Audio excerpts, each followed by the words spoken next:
Hello, everybody. Tahera and Christie here with Filter Free with Tahera and Christie. And I am so blessed and excited to come to you guys and talk with you today about the power of affirmations. And this is going to be really, truly a podcast helping you to focus on how to program your mind in order to affect positive change. Now, I have no additional guests today. Today's podcast is just going to be me talking with you, trying to get an understanding of how you tick, so that you understand what you can do to modify certain things that you do right now that can lead to you having a better overall understanding of what you want for your life. I feel like a lot of people have a difficult time trying to figure out their direction. I think Oprah said it one time, that the biggest key to life is understanding what you want. Because once you understand what you want, then you have a direction you can go in that can lead you to that ultimate destination. Well, guess what? 90% of us plus, and I pulled that number out of my behind, but you can look up the statistics. Most of us do not know what we want. That is probably the biggest issue for most of us, is understanding that we can have whatever we want in life, but it really truly is up to us to figure that out. But what does that require? That requires you to actually take the time to sit with self and say, hey, self, what do I want? And once you figure out what you want, and even before you figure out what you want, and during that process of figuring out what you want, you have to train your mind in order to believe that those things are possible. So let me give you a little bit of background about me. I got my degree in rhetoric. People are like, what is rhetoric? For the average person that doesn't know, it's the skill of argumentation. I was going to get my degree in arguing and go to law school and then become the mayor of some small town. I was politically driven. I'm a community changer. I knew I wanted to be of service, and I was going to be of service in a political sense and probably be president one day. That was my outlook on life. And so there's a little saying that goes, if you want to make God laugh, tell him your plans.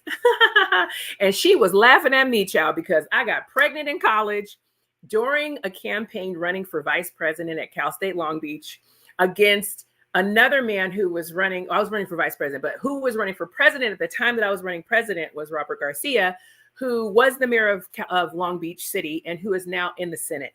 So he has my life. Just want you to know, he's living the current life that I thought I wanted to live when I was in college, when I ended up pregnant with the first guy that showed me a little bit of attention. And I laugh at it now, but what makes you laugh can make you cry. There were a lot of tears that were shed in my 20s when I was trying to figure out who I was as a person and what I wanted.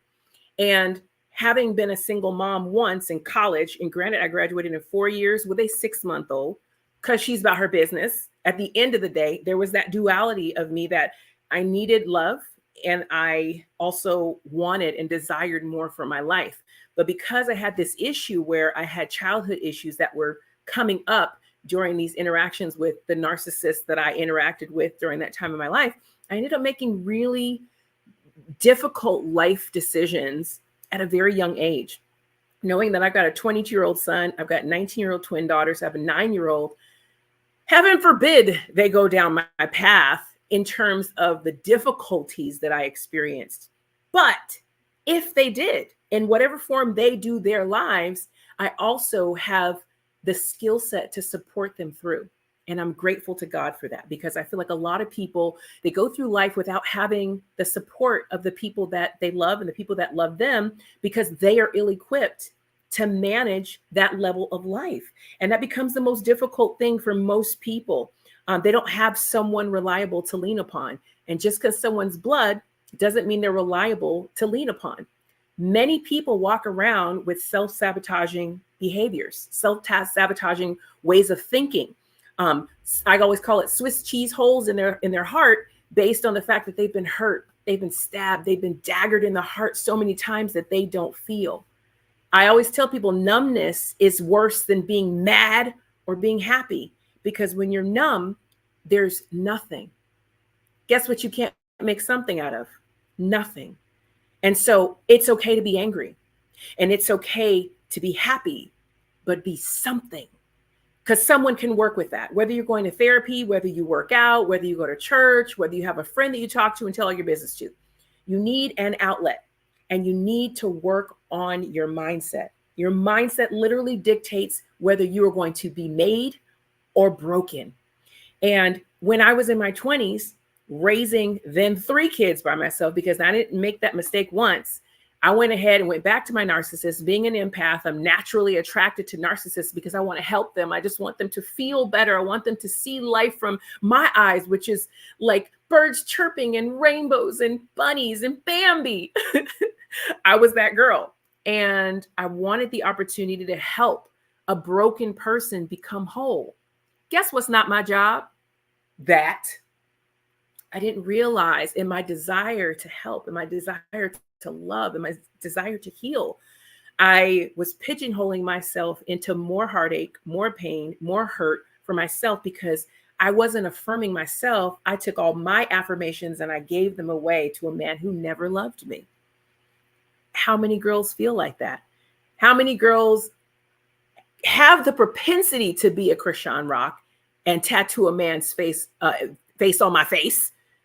I realize that as crazy as that sounds to me at 43, I probably could have been that girl at 20. So I don't judge her. If anything, I feel her. I feel her pain. I feel her trying to work her pain out publicly. And she's not yet in the mentality to receive the wise counsel that is being tossed at her left and right, knowing she's got people on payroll that are just going to keep propping her up in this negativity. I understand that. And that's why I work so hard on mindset training. So I wrote a book.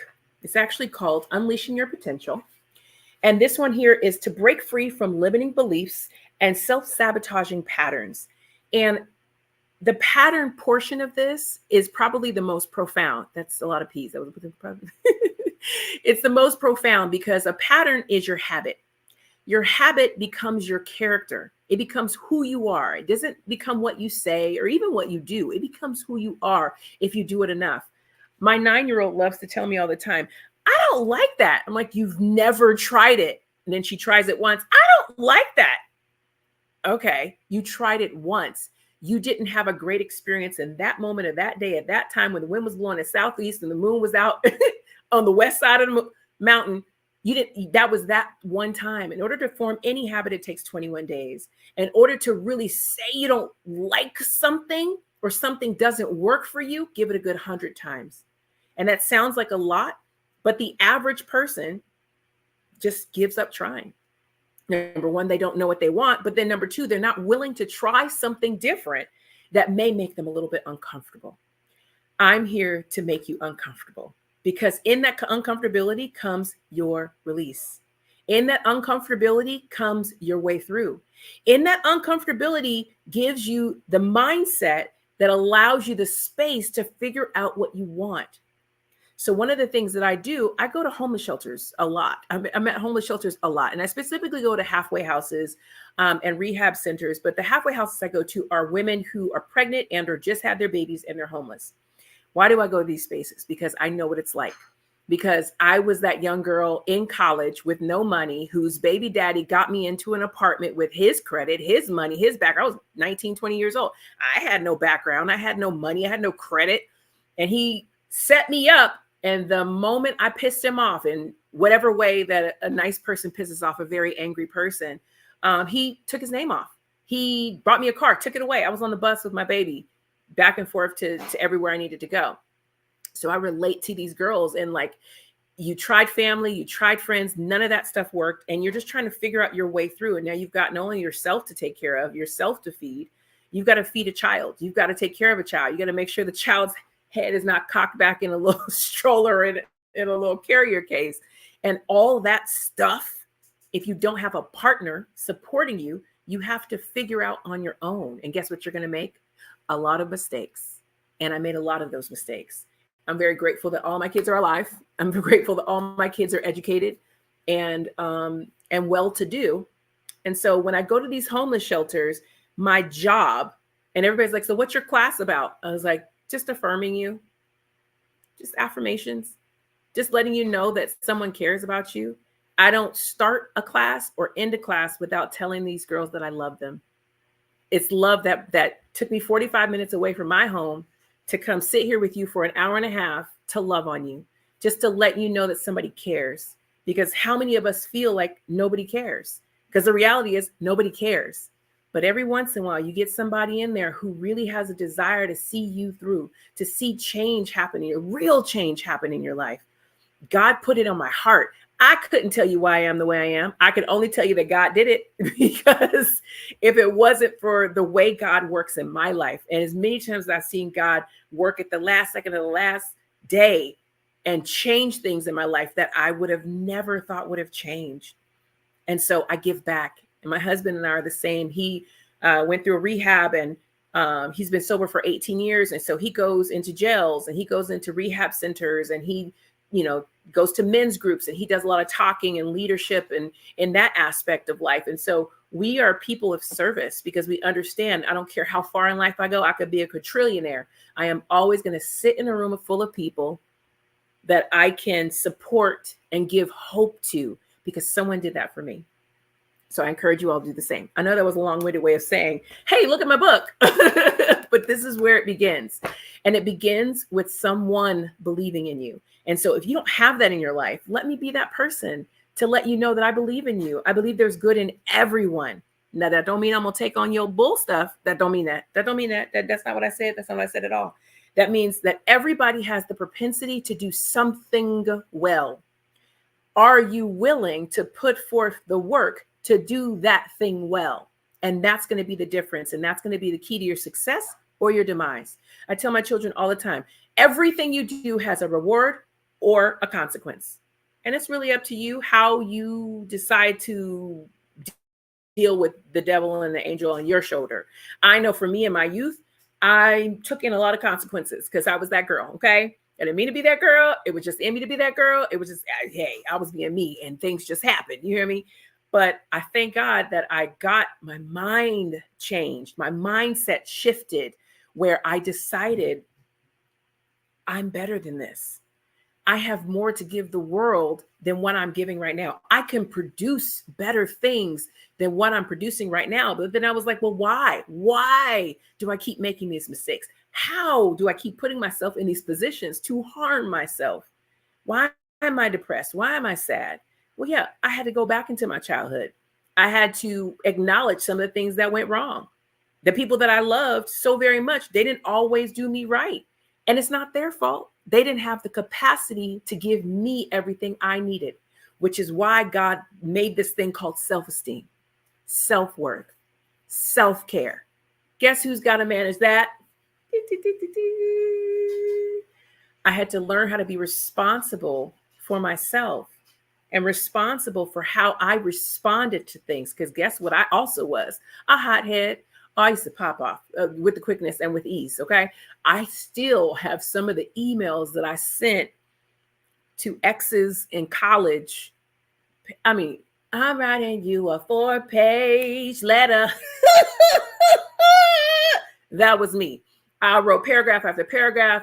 You thought Wendy Williams is somebody. You think Kaya is somebody who would read, honey. I would read to the gods. I would tell you anything and everything about yourself. Why? Because the venom of my heart would come out based on my hurt. So when I stopped hurting other people, I slowly began to stop hurting myself. And I switched my mindset and my desire, my scope shifted from how do I feel better about who harmed me by harming others into how do I help me so that I can learn to help others? Because therein lies the blessing from God and the blessing from the universe in order to have everything that you want, need, and desire in your life. And that comes from shifting your mind frame so that you have positive thoughts. So I journal every day at this point. There was many years where I didn't journal. I have journals from when I was 9 years old through pretty much every year of my life. And I thank God for my ability to release through writing, because hence why I've written now 5 books. They're all available on Amazon. Please check them out. It was my release and my outlet. So every day I write an affirmation and I say, you are capable of more than you think. You are worthy. You are strong. You are beautiful. You are reliable and responsible.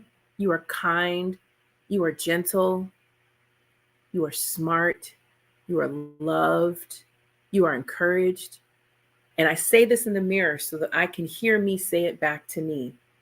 Because ultimately, these are my I am statements. These are who I believe that I am in my heart. Because I don't expect you to give that to me. It's not your job. It's not anyone's job to give me my esteem. It's my job to cultivate it. And in a society full of consumers, I am encouraging you to remember that you are a creator. The creator creates his creations to create. And now the creator has created his creations who have flipped the script and decided consumerism was easier. And so we begin to be consumers of the things that are around us. And we're like, well, that person's saying it, so it must be true. Well, they're really loud about it. It must be true. Well, everybody from that side is saying those things. It must be true. And the reality is that's why education and critical thinking is so important. You have to be able to think for yourself. And that does not mean every opinion needs to be expressed. That means you think about things, you sit in things, you decide how you feel versus just allowing yourself to feel everything that you thought was important to feel. That's not fair. I had a situation that came up in my life where everyone in my life said I needed to pop off. Okay. Like this was a situation that the average female would have probably been like, oh, hell no. It would have been a deal breaker. Right. But I said to all my friends in various ways, I was like, well, I don't know how I feel. I know the way it looks, but I don't know how I feel about that. I need to sit and think about all the entire situation, the people that are involved, and then I'll draw a conclusion in a few days. And it took me about 2 weeks. It took me 2 weeks of time because life be life and I'm busy. I'm doing other things, but then to sit in my feelings and just to ponder, taking that shower and thinking about other things besides the kids and what I got to do. How do you feel about the situation that could potentially harm you? Am I angry? Am I sad? Am I like, I don't care?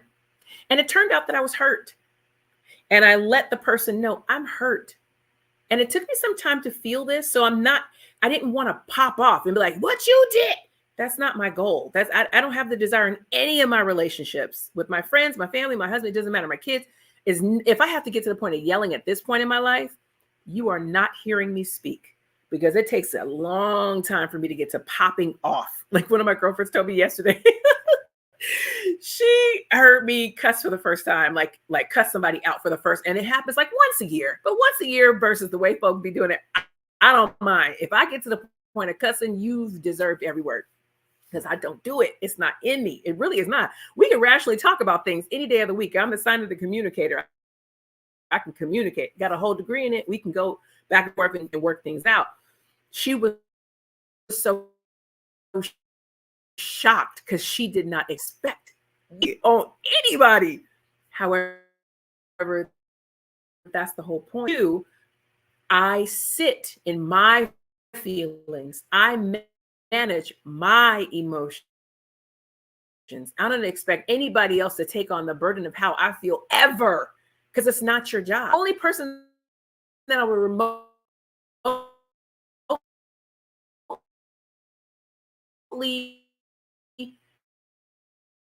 have the desire to marry him. I married his responsibility. It's not his responsibility to take on my emotions.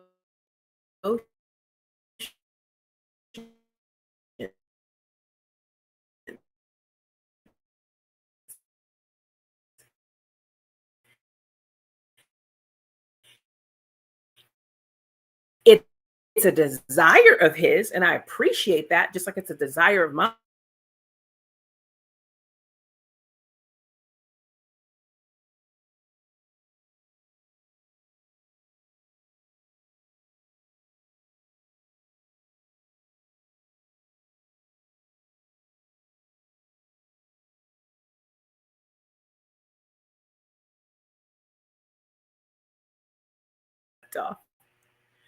Okay. I literally came on board with myself. Okay, I'm back, you guys. Sorry about the technical difficulties. Sometimes it bees like that. Life be life, and as we're talking about in the midst of all of this, and that's the whole point. You are responsible for your own emotions, and you are responsible for your self-esteem, your self-care, and your self-talk. So training your mind, unleashing your potential is going to help you to become the person that you desire to be. And that's no easy task. It's not for everyone at any specific stage of life. Like I'm 43. My kids are in their late teens, early 20s. They're learning things that I did not know at 18, 19, 20, 22. I didn't have access to people with that level of mentality to give that to me, that wisdom and counsel to give me that. And even if they did give it to me at that time, would I have listened? Probably not. I probably wouldn't have listened. I did. Between 17 and 22, everybody real headstrong. Everybody swear they grown. They swear they grown until it's time to pay a bill. I say it every day of my life. Everybody grown until it's time to pay a bill, pay some taxes. We all play grown. You ain't really grown. That's the whole point.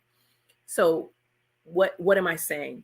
You have to program your mindset in order to take full responsibility for who you are as a person and what you bring to the table, what you bring to the world. So 3 things that I've mentioned so far that I think are very important. Affirming yourself, saying the I am statement. I am beautiful. I am strong. I am tough. I am resilient. I am tenacious. I am kind. I am spiritually driven. I'm happy. I'm a go-getter. I'm a winner. All these things that you can say to yourself in the mirror, to yourself, or writing them down. Say these affirming things so that you can become the best version of yourself, knowing that you believe it. It ain't for the world to believe, because we're in social media time of life. Everybody's all about what the world sees. I could care less what the world sees. Most of my friends who know me, they see what I post and they're like, you don't even post half the stuff you be doing. I'm like, no, I ain't got time for that. I'm busy doing stuff. So when I do post, it's like, okay, here's a highlight of a day, of a moment of a day. That's not real life. My real life is really happy. It's actually really good. I'm very blessed. Even when bad things happen, I have a team behind me to get through it. Praise God. I'm grateful for it. That's real freedom, is knowing that you have support, but it wasn't just given to me. I've earned this. I've done the work. So the second thing that you want to remember, write it down. Nothing is real in this world until you begin with the thought that you can conjure up to write down, because all the thoughts and all the dreams and all the things that are up here, they fleet. You've got good things, bad things going at any given time, always, all the time. They're always going back and forth. In order for them to be real, they have to be written down. So guess what the back of this book has? Some line paper for you to write down your thoughts about what you read on the inside, okay? So you have the ability to write down your thoughts, write down your dreams, write down your goals, write down your affirmations, figure out what is genuinely in your heart so you can figure out what it is that you want, which is the third thing I was going to say, what it is that you want in life. Until you affirm yourself in it, write it down, then you can start to cultivate the real things you want in life. Nothing is real until you dream it, affirm it, and write it down so that the universe can start cultivating for you. The universe cannot cultivate until you start doing the work. So do the work, you guys. As much fun as it is to be on social media, as much fun as it is to go out to happy hour with the girls, as much fun as it is to go to the gym and look good and eat nice food and vacation and do all these great things, the work is still going to be there when you get back. You're still going to have to cultivate your desire. You're still going to have to deal with your mind frame. And you cannot have what you want until you deal with this right here. Anytime I've ever been stifled in my manifestation process, which, by the way, I sell these shirts, Manifest That Shit. I also sell my workbook, my Manifest That Shit gratitude journal. I just have it on the side right here. It's also available on Amazon and my website. Yeah. As much as you want to manifest anything that you've got in life, it is going to require your desire. You cannot have what you want without cultivating desire. The universe can't hear your thoughts. The universe sees your mouth. The universe sees your action. Well, I'm gonna go over here and cuss this hoe out because she didn't piss me off. Okay, the universe sees that. You're gonna get that karma back in some. It may not be the direct person, but it has to come back to you because the universe has to write everything. That's why the yin and yang exists, both black and white, and there's black and white in each of them. They all are interconnected. That's our thoughts in our mind. That's your third eye. This is where you cultivate the ultimate in the decision-making skills that you have and how you ultimately show up in the world. So do the universe right. Do yourself right. Be pleasing in God's eyes by being affirming with your mouth, affirm with your written word, so that you can start desiring and actually manifesting the things that you want in life, and stay positive, for God's sake. And sometimes it's really hard to stay positive when all the stuff that you hear and see, especially on the internet, is negative. It's all negative. It's all control, desiring for you to consume.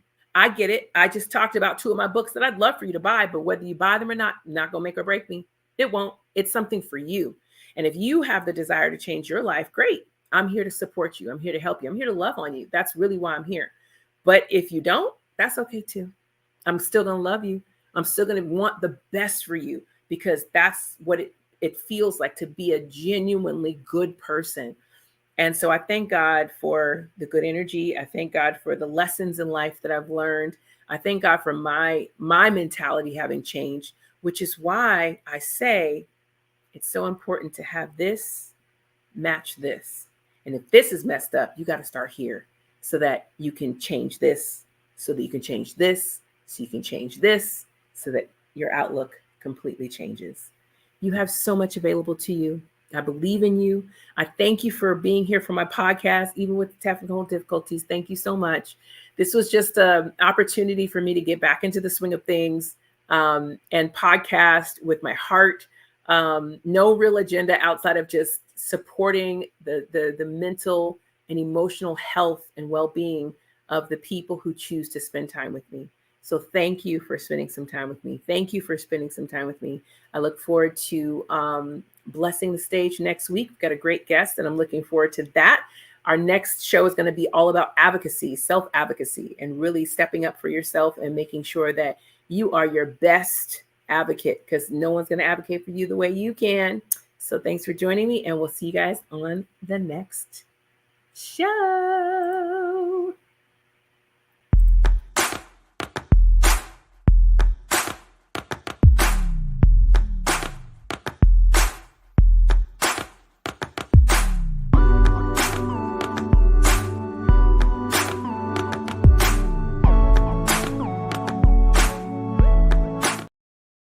Out, they didn't necessarily